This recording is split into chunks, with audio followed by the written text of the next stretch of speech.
There are three ways of getting a bullet out of a case that you want to use. The first is the most fun. You shoot it, and then you clean up the case, reform it, drop in a primer, put in your powder, and put in the new bullet, and you're good to go. But if you're like me and you want to reuse the case and the primer, there are two methods. There's an old hammer system where basically you attach an aluminum piece or steel, depending on what it is, to the end of the case here. You drop this inside of a hammer that's contained and you seal it up, and you keep beating it down until the bullet falls out and the powder falls into the hammer. And I will tell you that it takes a little bit of effort to really get the bullet out in that way. And especially if the bullet is crimped at all, it is really difficult. You really got to keep beating it, and then it eventually comes down. But if you're doing a lot of bullets like I plan on doing today, you really need to use a cam lock system. I use the Hornady one, and this is model 050095. All you do is drop your die into the ram, and then you have to figure out what shell, but you don't want to use one that's too tight because it'll really mash up the bullet if you plan on reusing the bullet, and I don't, but I will resell this to somebody who needs it. I could probably use this one here, but it's not really grabbing enough of the bullet. So what I'm going to use is this oversized one here. Actually, that's just right. This may be just the right one. Anyways, drop this into that unit there. Take this top piece, put it in here, and then take this guy in here, start spinning it in there. And I don't go all the way down, and this is not the way Hornady suggests this. I promise you this is not the way Hornady wants you to do this, but it's what works for me. That's loose in there. See that? It's loose. You want to make sure that that's super loose. Get your bullet, and I'll probably have to set the tripod up for this. Yeah, let me do that real quick. Make sure you're using the right shell holder, and if you haven't figured it out, this is the 350 Legend that I'm pulling this all apart with. Insert said bullet, and I don't know if you can see this or not. I'm going to lower this, and I'll zoom in, but there's a collet in here that kind of wiggles around. And what I like to do is to push the bullet into that collet to where it moves, barely bumps up about 1/8 of an inch right there. Okay, see it moving up? And then all I do is take this and I start spinning it around until I get a bite. There it is. There's a little bit of a bite there. And it does become a feel thing. And so now let me show you what's happening here. Basically, that collet is grabbing that bullet somewhere around the 3/4 way down into that neck. Now, this is a very blunt bullet, so it may be difficult. It may actually slip out a few times. But if you have a really pointy bullet, it's a lot easier to do this. Okay, that's gone up. Let's see if I could get this on the first try. Oh, it did. Look at that. Grabbed it. Now let's check the damage out on the bullet, if any. Yeah, there's a little bit of a mark there. You can see that. Now I'm curious what type of powder Federal's using. Win 296 is a ball powder, and this is definitely not a ball powder. Yeah, that's some kind of a stick powder there. That's really interesting. Just a quick note before we switch over to Federal, I want to show you the inside of this case here. This is what a primer looks like. Zoom in a little bit there. And now I want you to look at this one here. See that? There's actually 2 kernels inside of that primer. And if you were using a stick powder, I don't think it would matter. But since I'm switching over to a ball powder, that would not be a good combination. It wouldn't cause extreme damage, but your accuracy is definitely going to be thrown off, especially with just 2 kernels. And the best way to get this out, all you got to do, go like this, keep popping it, and it'll eventually come out of there. And there you go. Kernels are out. When switching over to a different bullet in the same caliber, what I like to do is compare how aggressive the ogive is. And as you can see, hopefully y'all can see this. This one's very blunt, this one's very pointy, and I have a feeling I'm gonna have to turn this cam a little bit more deeper in so it'll grab this with the collet. So I shouldn't have to change the depth too much. We'll see how this goes. I may actually have to switch the collet because it's not grabbing much of that. Let me see if I could get this to work. Let's try this. I have a feeling that's going to slip right out. Oh man, that came out super easy. Same type of damage. Hopefully y'all can see that there. Now I'm curious what type of powder Hornady's using. Y'all tell me. Zoomy in here. More granulated stick powder. I don't think it's a ball powder though. Yeah, that's a ball powder. Okay, so Hornady is using a ball powder. What I want to do now is measure both the Federal and the Hornady cases.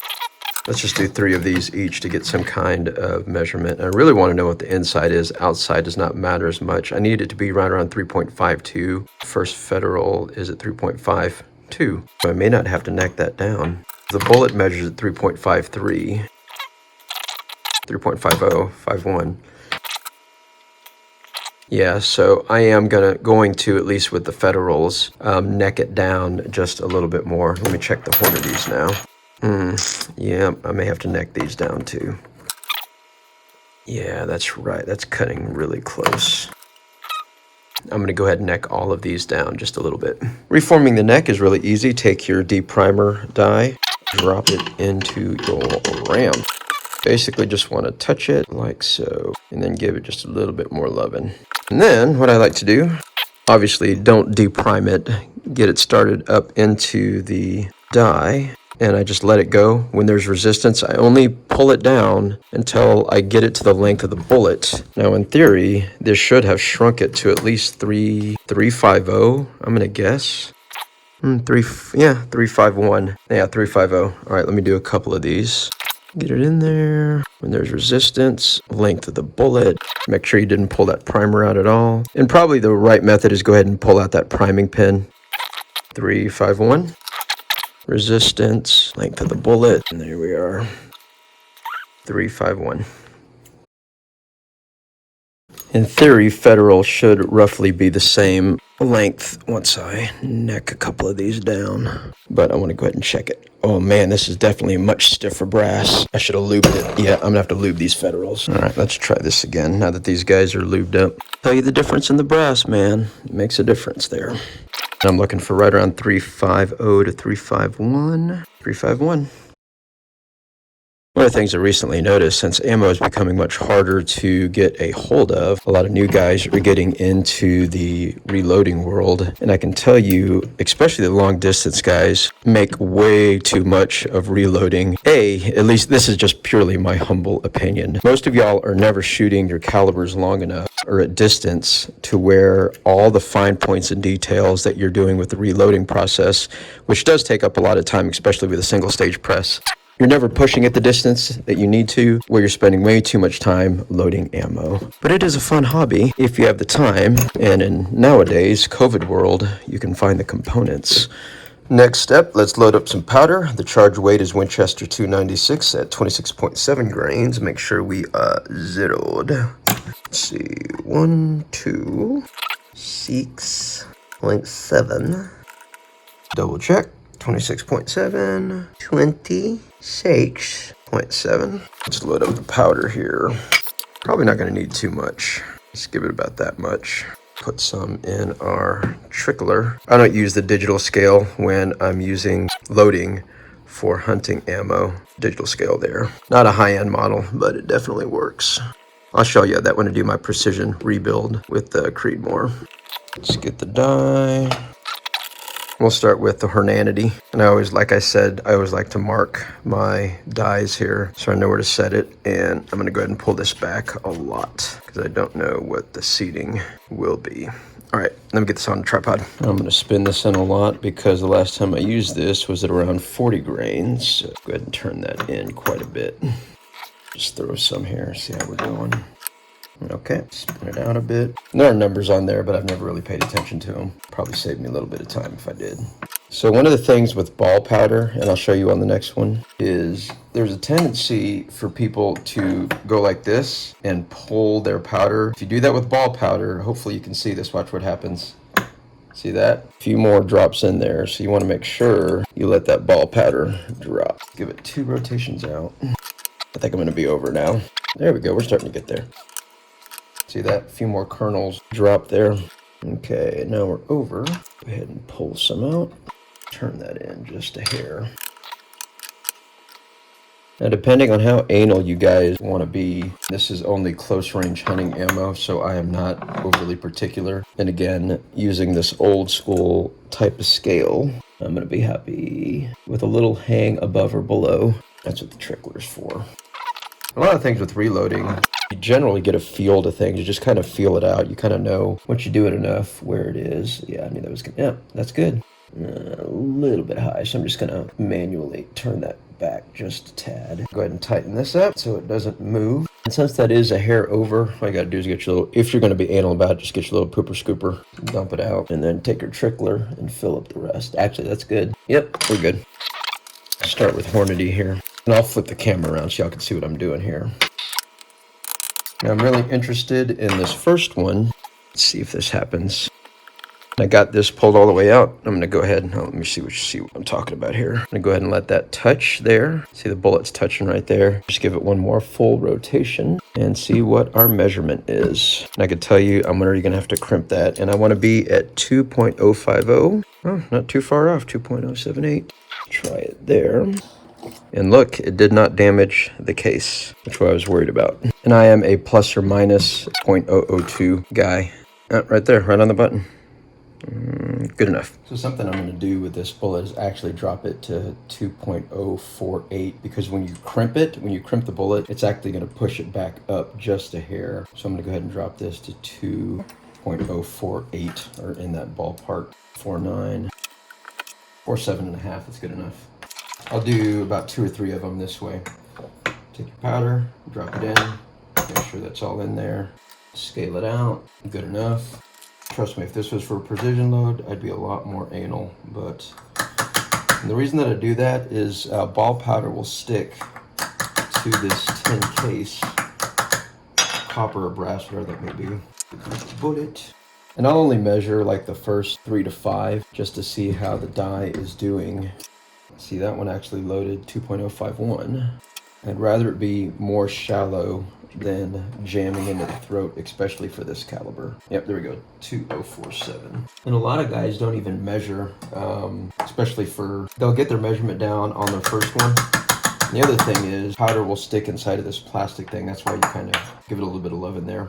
But some guys that I know, and I'm a little bit more anal than this, but guys that really trust their scales will basically load all their brass on this guy. Let me put these on the lower ones like this. They'll load all of their brass like this, and they'll basically sit here and charge them all because they just kind of trust it enough to go in there. But I don't trust my scale as much as other guys. This is a standard RCBS rock checker that comes with the kit, so it's not as consistent as I would like. So I actually do measure every one of these charges here.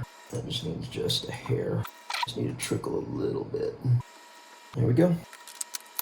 One of the things about reloading that I did not know about, nobody told me about, but learned along the way, is you really have to be conscientious about your HVAC or your air conditioning system because it really will throw, especially this type of scale, all over the place.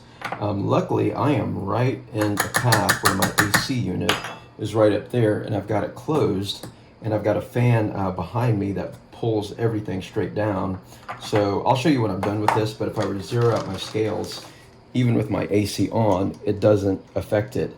Now there's another part of this house where I've loaded before where I literally have to turn the AC off because it'll literally push that up the scale up and down like that and throw it way off. So I am on my last 2 Federal brass, and I can tell you that the Federal is definitely a lot more coarse in material and is holding that bullet a lot better than the Hornady does. I'm not saying that's a good thing or bad thing. I'm just saying that the difference between the brass is rather obvious. I always measure the last few to make sure that we're doing good. Okay, and then the last step I've got to do is crimp these bad boys. And I may do that tomorrow because I gotta go take care of puppy.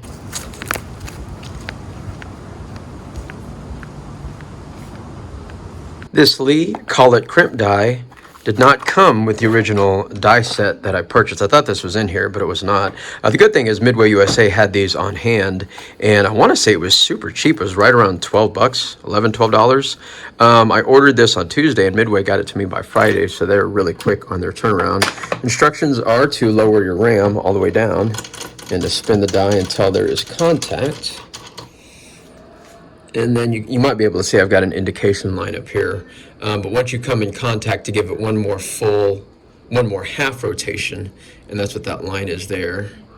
Let me go ahead and put the ring down. And I put a line on the ring too. Okay, let's go ahead and do a couple of these and I will show you.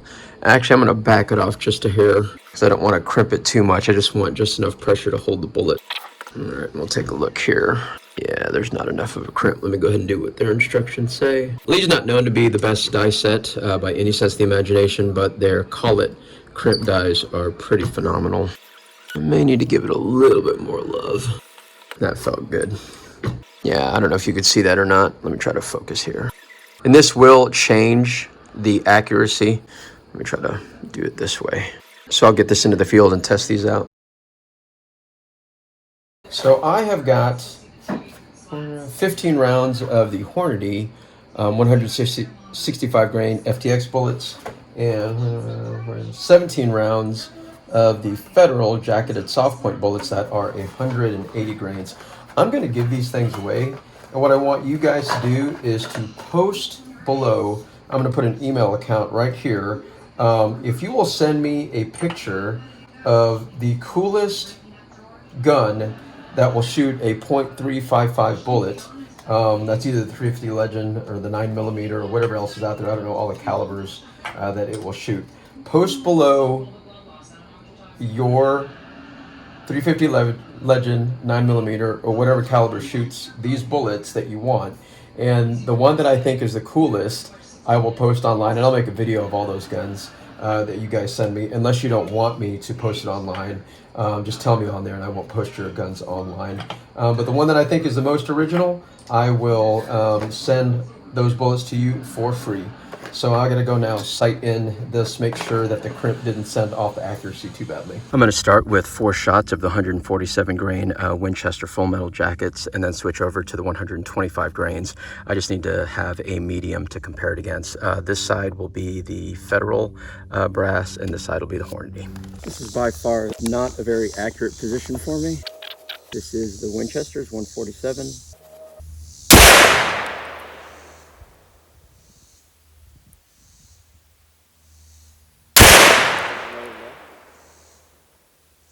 I pulled that one.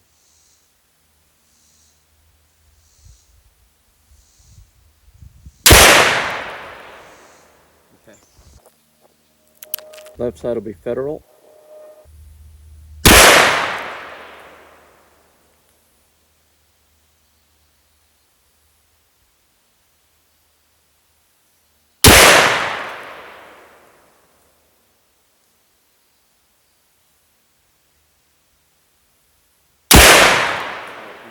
Hornady.